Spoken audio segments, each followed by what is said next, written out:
First of all, I would like to say that, as you all know, Cuba has been facing an embargo or blockade, like you prefer. At the end, the concept is unilateral regime sanctions for the last 65 years, and without any legal basis. And the UN have been condemning this regime sanction for the last 33 years in an overwhelming majority of the General Assembly members. What is the new issue right now?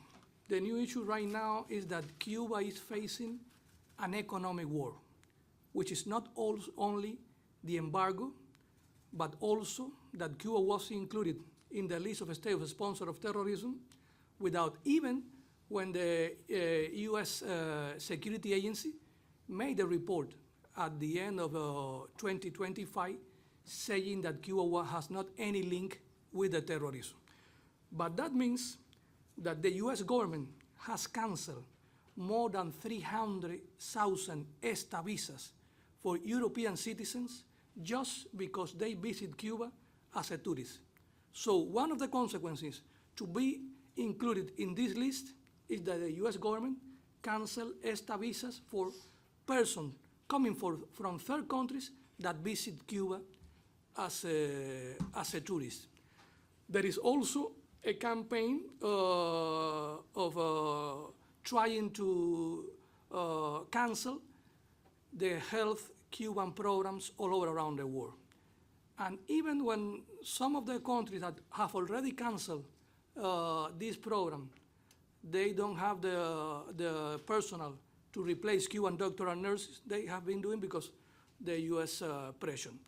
And the last one was the executive order signed by President Trump on January 29, which is not only against Cuba, but also against the rest of the world, because it just simply said that any country that sells oil to Cuba, the US government will impose sanctions to this country without any legal basis. Cuba is not under any regime sanction, international regime sanction. We are only facing this blockade implemented by the US government. So right now, we have been without receiving a single drop of oil during the last 4 months. We just received an oil tanker coming from Russia a few weeks ago. All of you saw the news, which is completed enough because that amount of oil just covers 1/3 of what we need in a month. So right now, the humanitarian impact of this oil embargo, which I insist, this oil embargo violates the international law, the international humanitarian law, the Charter of the UN, the rules of the international trade. But right now we are facing a huge impact because this oil embargo. Just few examples. Right now we have a list of around 100,000 patients in a waiting list for surgeries. We have doctors, we have nurses, we have the hospitals, but we don't have oil. Without oil, you don't have electricity, and without electricity, the hospital cannot work properly. 11,000 of those 100,000 people are children. We have around 60,000 people that are now undergoing in the radiotherapy treatments that are facing some challenge. We have more than 3,500 people that are now need hemodialysis, who are also facing some kind of challenge because it's not only that the hospital, they don't have electricity. You need oil for transportation. You need oil for pump water. So it has also this humanitarian impact. You have been participating in this press briefing that organized the Office of the Secretary General. Just a few weeks ago, the resident coordinator in Havana, he mentioned that the UN system has in Cuban ports around $6.5 million dollars in terms of humanitarian aid that already arrived to the Cuban ports, and they have not been able to move to the final destination because the lack of oil. So we are not producing enough food right now because machinery needs oil. If you don't produce food today, you will not have food to eat tomorrow. We are facing challenge in terms of pump water, as I mentioned. It also impacts to preserve food. You need oil to do that. It has an impact also in our research center. We were able to develop 5 different candidate of vaccines against COVID at the moment of the pandemic. So we have a very strong biopharmaceutical industry, which is it has the possibility to cover most of our needs in terms of the biotechnological product, but they are facing also an impact on this issue. So as you can see, we have already installed in Cuba a capacity of around 1,400 megawatts to generate power that we cannot use because the lack of oil. Right now, the demand in Cuba is around 3,000 megawatts. We are producing 1,400, 1,500 megawatts, so the deficit is around 1,600, 1,700 megawatts.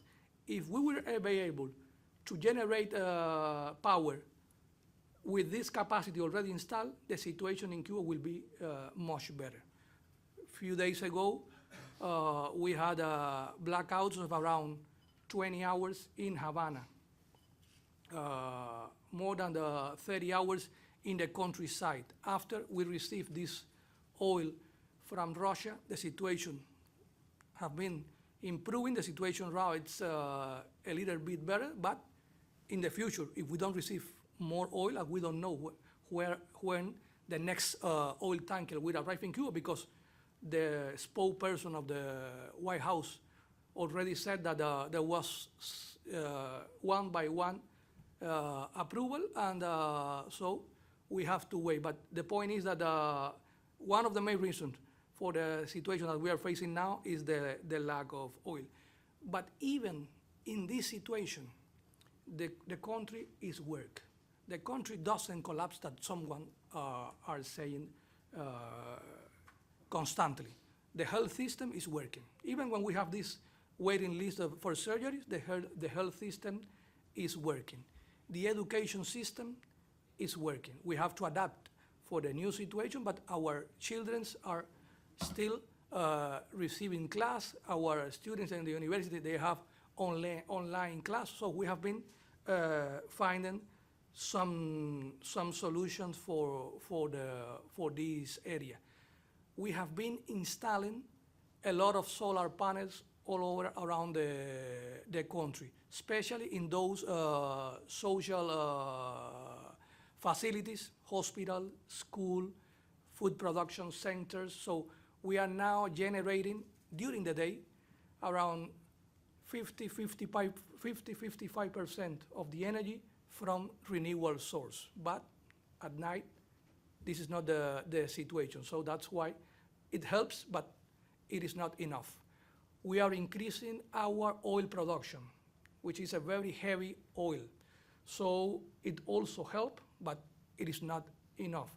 We are now in a capacity to refine our own oil. So it also helps us, but it is not enough. So we are not with a hand crossed. We are working to try to find solution by our own efforts, and we have been also receiving a lot of help from different countries all over around the world.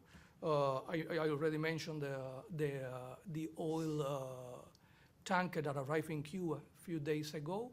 We have been receiving a lot of aid not oil, but some other stuff that we need, solar panel, foods, raw materials, a lot of things that many countries all around the world, from Latin America, from the Caribbean, from Europe, from Asia, from Africa, they have been sending to Cuba, and also the UN system has been also working in trying to find ways to face this situation, because the UN system and the UN agencies based in Cuba, they are also facing and the impact of this situation, as I already mentioned.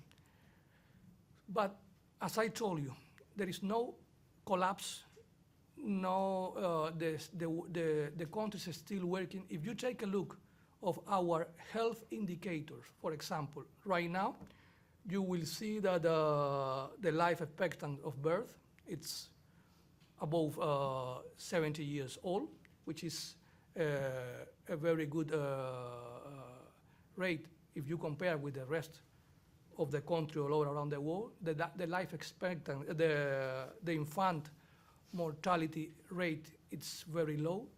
The maternal mortality rate also is very low. We are the country maybe with the highest number of Olympic medals per person all around the world. As I mentioned, we were able to develop 5 different candidate vaccines against COVID with our own resource.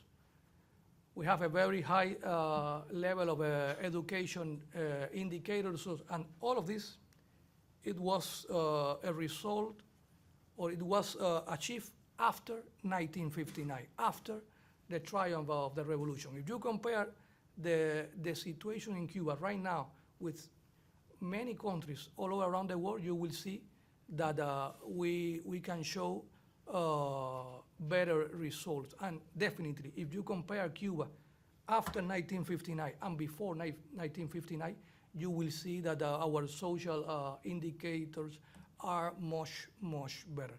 So when some people said that the Cuban government is a failed government, or the Cuban government is an incompetent government, those or that persons are not saying the truth, you know.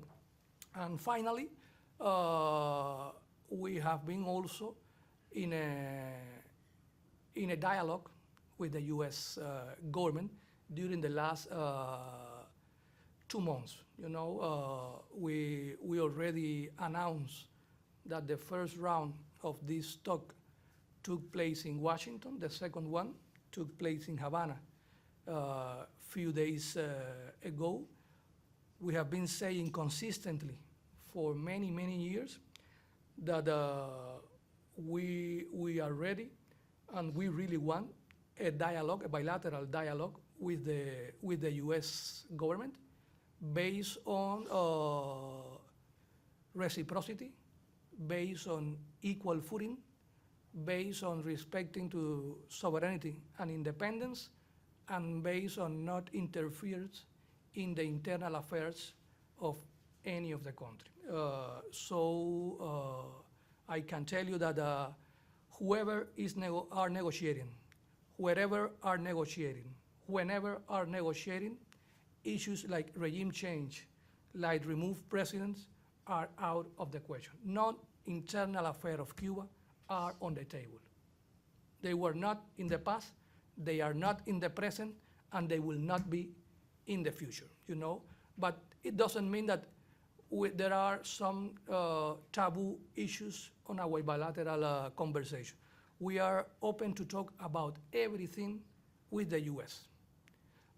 Even when our political system, it is not in the table, we are ready to talk about democracy with the US.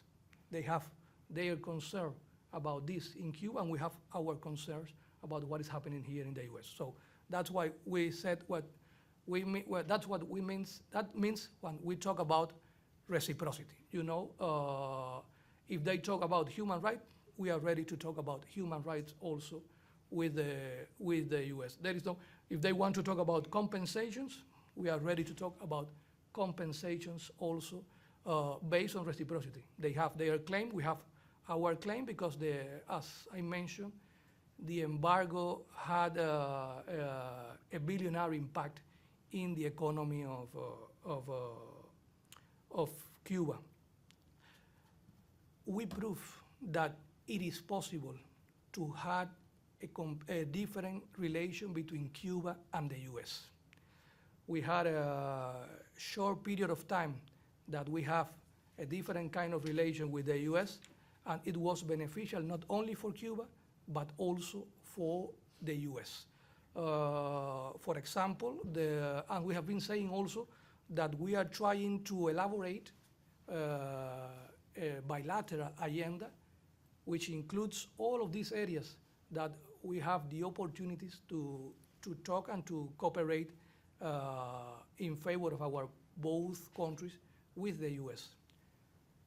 We have the issue of the migration flow, which it looks like an issue for the US government. So Cuba is in a position to cooperate with the US in terms of migration flow. In fact, we had 3 migration agreements with the US. They have been implemented until now. You have seen the news. Some migration deportation planes have been landed in Cuba. That's part of those migration agreement.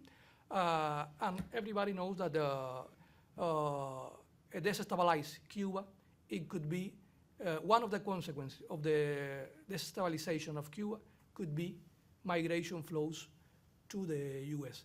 And we had the experience that when we had this different kind of relation with the US, when the economic situation in Cuba was improving, the migration flows from Cuba to the US were down. Because when the people of Cuba had the opportunity to receive US visitors, when they had the opportunity to develop their own private business, when they had the opportunity to come to the US as a visitor and return to Cuba, the migration flow was down.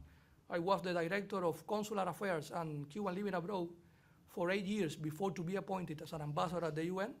I had a lot of meetings, not only with the US authority, but also with the authority of third countries, transit countries, and all of them recognize that a normal situation, a normal relation between Cuba and the US, even when we know that we have some difference, it has a very important and positive impact in terms of the migration flow from Cuba to the US. Drug trafficking, it looks like another issue for this government. We had a very positive experience in terms of cooperation between Cuba and the US in the area of combating the drug trafficking. It's well known that Cuba has a zero tolerance policy against drug trafficking, so we are a right partner in terms of combat this trafficking. In the past, we had a very good experience in terms of investment and business between Cuba and the US. A lot of companies, for example, in the touristic sector, Cuba became the first overall destination for cruise ship companies based in Florida.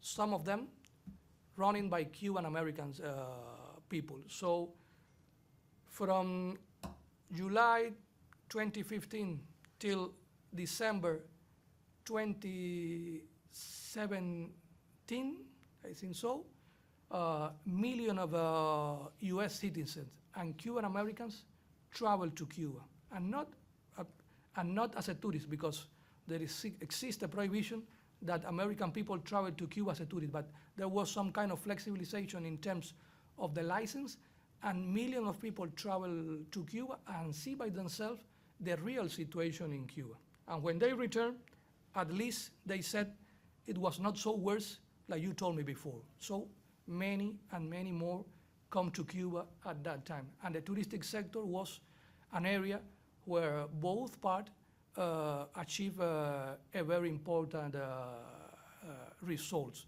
Some American companies make business with Cuban companies in the touristic sector.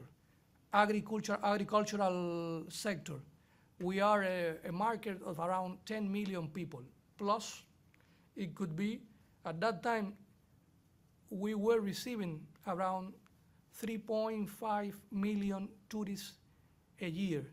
Just in a year and a half, that number jumped to almost 5 million people visiting Cuba. So you have in Cuba a potential market of around 15, 16 million people, which is not a huge market, but it is an important market. So for the agricultural sector in Cuba, there is also, in the US, there is also potential in terms of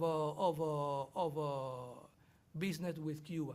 The Cuban economy is open to make business, not only with American companies, but also with companies all over around the world. So they have, and we are just 90 miles from the US. So there is an important opportunity for American company to invest in the industry, in the touristic sector, in the agriculture, in the biotechnology sector. We produce a lung cancer vaccine in Cuba, and we have a clinical trial with American institution right now with a very good results. We produce a biotechnological product for the Alzheimer, and we have now also a clinical trial between a Cuban institution and an American institution with very good results. So this is an area also, biotechnology, health sector, that we can cooperate with the beneficial results, not only for Cuba, but also for the US. And there are some other many areas, like culture, like sport. You know, it's a relation that there are opportunities in so many areas, and we also have to move forward and to agree that it is beneficial for both parts. And finally, just to give you the chance to make answer a question and comments, I would like to insist that it is a myth that Cuban Americans are support a confrontation policy against Cuba. It is a myth that the majority of the Cuban Americans wants a confrontation with Cuba. A majority of Cuban Americans wants a normal relation with their homeland, even when they don't agree with the Cuban government. I'm not telling you that the Cuban Americans agree 100% with the Cuban government, but they come to this country as the rest of the migrant comes to this country, looking for a better economic future, just simple like this. And once they have the chance, they travel to their homeland. If they have the opportunity, they make business with the homeland. If they have the opportunity, they send remittance to their homeland. And all of this is possible from the Cuban side. They will not find obstacle from the Cuban side, but from the US side. You can take a look of the pool that the FIU made between 2015 and 2017, and you will see that the overwhelming majority of the Cuban community in the US, included the Cuban Americans living in Florida, they support the engagement policy. So there are a few members of the Congress, well-known people, that they have made their career on this confrontation policy with Cuba. But it doesn't mean that the rest of the Cuban Americans support a policy like this. Like, it is a myth that if you don't have a confrontation policy, you cannot win Florida State. President Obama won Florida State twice, included in the moment that he implemented a policy of engagement. So we are, as we have been saying for many times, we are ready for this dialogue. We really want to implement this dialogue. We really believe that the best option for our both countries is to have this relation of cooperation and a dialogue that allows us the right framework to talk about what we agree and also about what we disagree. And of course, we are ready to face any scenario. We are ready to face an scenario of a conversation, and we are ready to face a completely different scenario. So I hope not to take too much time, and thank you very much for your patience.